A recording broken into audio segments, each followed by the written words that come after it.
لگ گیا ہے تاکہ ہر بندہ پوچھے کیا ہوا ہے کیا ہوا ہے کیا ہوا ہے۔ شکر کا جو مزاج ہوتا ہے نا وہ، اور پھر ایک اور بات صوفیاء فرماتے ہیں شکر انسان کو حدود میں رکھتا ہے۔ شکر کا مطلب یہ ہوتا ہے کہ نعمت میری ذاتی نہیں کسی کی دی ہوئی ہے تو بندہ ذرا حد میں رہتا ہے۔ جو شکر والے نہیں نہ ہوتے وہ تو ذاتی صلاحیت سمجھ لیتے ہیں، بے حد ہو جاتے ہیں، تکبرانہ جملے بولتے ہیں، وہ حدود سے دائرہ کار سے نکل جاتے ہیں۔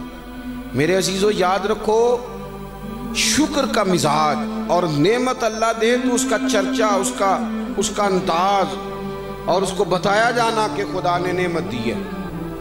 بڑی نعمتیں ہیں لیکن ان سب نعمتوں سے بڑی نعمت وہ ہے جس کو جگہ جگہ نعمت کہا گیا، لیکن رب نے اس نعمت کو احسان کہہ کے بیان کیا۔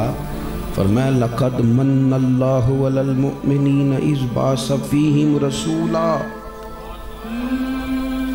مومنوں تحقیق رب نے تم پر احسان کیا ہے کہ تم میں سے تمہیں اپنا رسول عطا فرمایا۔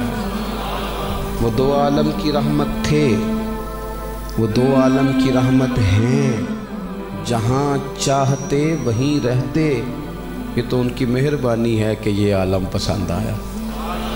عطا بن کر، سخا بن کر، کرم بن کر، وفا بن کر خدا کا نور اترا لامکاں سے مصطفیٰ بن کر۔ نبی پاک صلی اللہ تعالیٰ علیہ وآلہ وسلم اللہ کی سب سے بڑی نعمت، ہمارے لیے رب کا سب سے بڑا احسان۔ ایک ہے محفل میلاد کرنا اور کسی کا دعوت دینا اور اس میں آ جانا، اور خدا نخواستہ تکلفاً بھی بیٹھنا، مروتاً بھی بیٹھنا کہ چلو کسی نے کہا ہے، چلو کسی نے بتایا ہے، چلو گلی میں محفل ہے۔ ایک یہ کہ حضور کی آمد پر جذبات ہوں، تشکر کے جذبات ہوں، مزاج ہو، ذوق ہو۔ بدر کی بات ہو رہی تھی، نبی پاک صلی اللہ تعالیٰ علیہ وسلم نے صحابہ سے پوچھا کہ بھئی کافر آ گئے ہیں، اب ان سے لڑنا ہے، ہماری تیاری تو کوئی نہیں تھی، ہم تو بدر میں آئے تھے ایک قافلے کو روکنے کے لیے، اب قافلہ تو نکل گیا، 1000 کا لشکر آ گیا ہے، اب بتاؤ کرنا کیا ہے؟ حضرت مقداد اٹھے،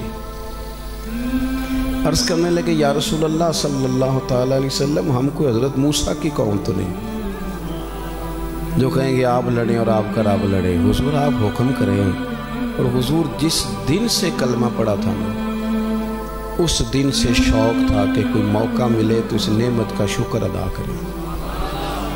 اللہ کرے آپ کو سمجھ آئے۔ اتنی بڑی بات کر دی، آج تو جان دینے کا موقع آیا۔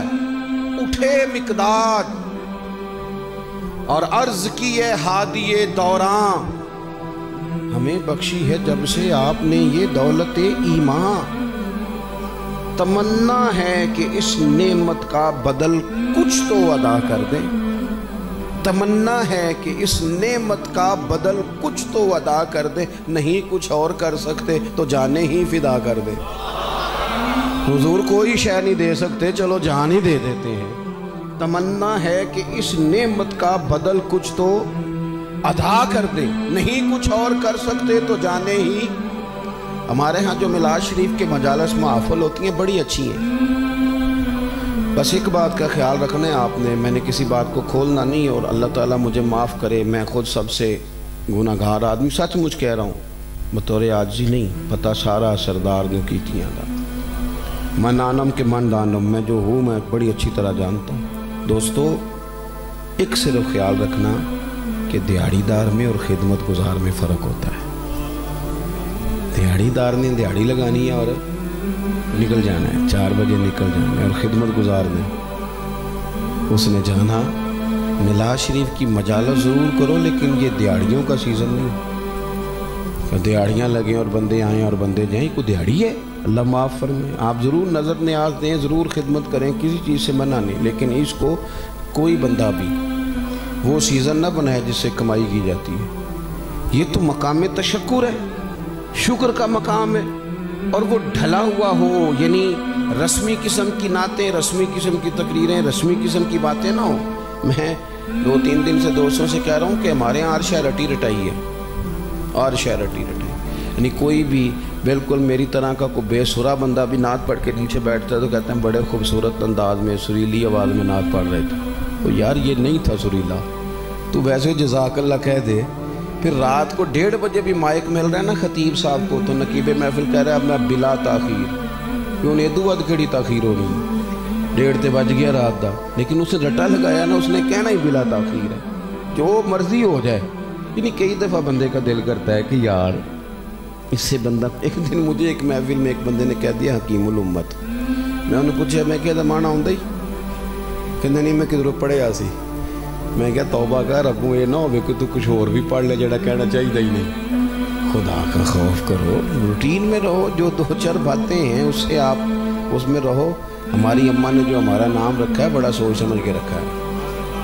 ہم نے اپنے بزرگوں کی نسبتیں سے جو اضافے کیے ہیں وہ ذریعہ بخشش جان کے کیے ہیں, تو اس سے زیادہ کی کوئی حاجت ہی نہیں ہے. کیا یہ بات کم ہے؟ وہ کسی نے کہا تھا کہ ان کا دیوانہ ہوں, ان کا مجذوب ہوں, کیا یہ کم ہے کہ میں ان سے منسوب ہوں؟ اس سے زیادہ بھی کسی تعارف کی ضرورت ہے؟ ان کا دیوانہ ہوں, ان کا مجذوب ہوں, کیا یہ کم ہے کہ میں ان سے منسوب ہوں؟ سرحد حشر تک میں جاؤں گا بے دھڑک, مجھ کو اتنا تو زیادہ سفر مل گیا, اور مفلس زندگی اب نہ سمجھے کوئی, مجھ کو عشق نبی اس قدر مل گیا. اس لیے کمزوری, یعنی حضور کا ذکر پاک کریں تو وہ کوئی ضروری نہیں ہے کہ جناب آپ وہ ایک آپ نے بنی بنائی اور سجی سجائی اور آپ نے ایک تکلف سے, آپ کا ذوق ہو, آپ کی کیفیت ہو, آپ کا درد ہو, آپ سادے لفظوں میں بات کریں, لیکن اس کی نا کیفیت طاری ہو. حضرت ابو سفیان رضی اللہ تعالیٰ عنہ خود بیان کرتے ہیں, کہتے ہیں میں نے کلمہ نہیں پڑھا تھا جب حضرت خبیب رضی اللہ تعالیٰ عنہ کو مکے میں پھانسی دی جانے لگی تھی. کچھ چیزیں ایسی ہوتی ہیں جو اپنے پس منظر کے لحاظ سے بڑا انوکھا معنی پیش کرتی ہیں, ان کا پس منظر اور پیش منظر بڑا انوکھا ہوتا ہے. حضرت خبیب اکیلے ہیں مکہ میں, تمام صحابہ حضور کے ساتھ مدینہ طیبہ میں موجود ہیں. یہاں آپ سارے نعرے لگانے والے ہیں, ایک تقریر میں آپ کے بیچ کر رہا ہوں, آپ نے میں آیا ہوں تو پھول پھینکے ہیں, چائے پلائی ہے, محبت کی ہے, اور ایک تقریر حبشہ میں حضرت جعفر طیار نے بھی کی تھی. باتوں باتوں میں فرق ہوتا ہے نا جی, یہ تو رنگ اور ہیں, اللہ تعالیٰ نے آسانی کر دی, اسلام میں وسعت آ گئی. حضرت خبیب اکیلے, پھر غور کر لو, میں تقریر نہیں کر رہا, میں آپ کو کہیں لانا چاہ رہا ہوں, جذبات کا اکیلا بندہ, اکیلا. یہاں تو بھائی بڑے بڑے عاشقان رسول یورپ کے ایئرپورٹ پہ اترتے ہیں تو پہچانے ہی نہیں جاتے. آپ تو بہت بڑے عاشق رسول تھے, وہاں محفل میں دیکھا تھا آپ کو, یہ یہاں کیا ہو گیا؟ 1 منٹ میں لوگ دیس کے ساتھ بھیس بدل جاتے ہیں. اکیلا بندہ, آگے پیچھے دائیں بائیں ادھر ادھر سارے کفار. جب پھانسی گھاٹ پہ لٹکایا جانے لگا نا, محفل نہیں لگی ہوئی, اسٹیج نہیں لگا ہوا, پھول نہیں, مطلب کوئی بہترین وہاں سجایا سوارا نہیں گیا, چاروں جانب کفار, اور پھانسی گھاٹ پہ جب چڑھایا جا رہا تھا, ابو سفیان کہتے ہیں میں نے کہا کہ خبیب یہاں اس مقام پر ایک بات کا پوچھنی ہے, اس کا جواب دو. پوچھئے. تو کہنے لگے ایک بات بتا, تو یہاں پھانسی لگ رہا ہے اور تیرے محبوب گھر میں آرام سے بیٹھے, معاذ اللہ ثم معاذ اللہ. کہنے لگے تمہارے دل میں خیال تو آتا ہوگا کہ آج وہ بھی سارے لوگ یہاں ہوتے جو مدینے میں آرام سے بیٹھے, میں اکیلا ہوں, سارے ہوتے میرے ساتھ. لوگ کہتے نہیں میں مشکل میں اکیلا الجھ گیا, فلانا بھی ہے, تیرا دل تو کرتا ہوگا. یہ ہے موقع جذبات کے اظہار کا, یہ موقع ہے حضور کی محبت کے اعلان کا. حضرت خبیب کہنے لگے چپ کر, یہ کیا بات پوچھی تم لوگوں نے؟ فرمانے لگے تم کہتے وہ یہاں پھانسی گھاٹ پر موجود ہوتے. کہنے لگے مجھے قسم ہے اس رب کی جس نے میرے رسول کو سچا نبی بنا کے بھیجا ہے. فرمانے لگے میں یہاں پھانسی لگ رہا ہوں, جان دے رہا ہوں, لیکن میں یہ پسند نہیں کرتا کہ میرے محبوب کے مقدس قدموں میں کانٹا بجھے.